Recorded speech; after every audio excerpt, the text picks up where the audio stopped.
So ఇదే అన్నమాట మా ఇంటి గణపతి. ఈ ఇయర్‌కి నేను పైన పెట్టిన కిరీటం ఉంది చూసారా? అది హ్యాండ్‌మేడ్ నేనే చేశాననమాట క్రాఫ్ట్ పేపర్‌తోని. సో మా వినాయకుడు ఎలా ఉన్నాడో కామెంట్ చేయండి.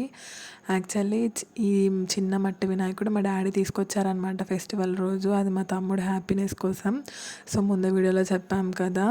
వరంగల్ అంతా తిరిగినా మాకెక్కడ మట్టి గణపతి దొరకలేదు. సో మా తమ్ముడు ఫుల్ బాధలో ఉండే అనమాట. మట్టి గణపతి లేడు లేడు అని చెప్పి. సో వాడి ఆనందం కోసం మా డాడీ అయితే ఫెస్టివల్ రోజు తీసుకొచ్చాడు. వాని గణపతిని డెకరేట్ చేసుకున్నారనమాట. సో ఇద్దరు కలిసి పైన అయితే కూర్చోపెట్టారు వినాయకుడిని. చుట్టూ డెకరేషన్ అంతా నేనే చేశాను అనమాట. సో మా తమ్ముడైతే పూల దండ వేసేసాక మా మమ్మీ కథ చదివింది. పూజ అంతా సక్సెస్ఫుల్గా అయిపోయిందనమాట. సో నేను చేసిన నైవేద్యాలన్నీ దేవుడికి అయితే ప్రసాదించేసాము. నాకైతే ఈ ఇయర్ చాలా అంటే చాలా ప్రశాంతంగా అనిపించింది. చాలా బాగా నచ్చింది. మీరు మీ వినాయక చవితిని ఎలా సెలబ్రేట్ చేసుకున్నారో కామెంట్ చేయండి. అంతే ఇవాటి వీడియో. బాయ్.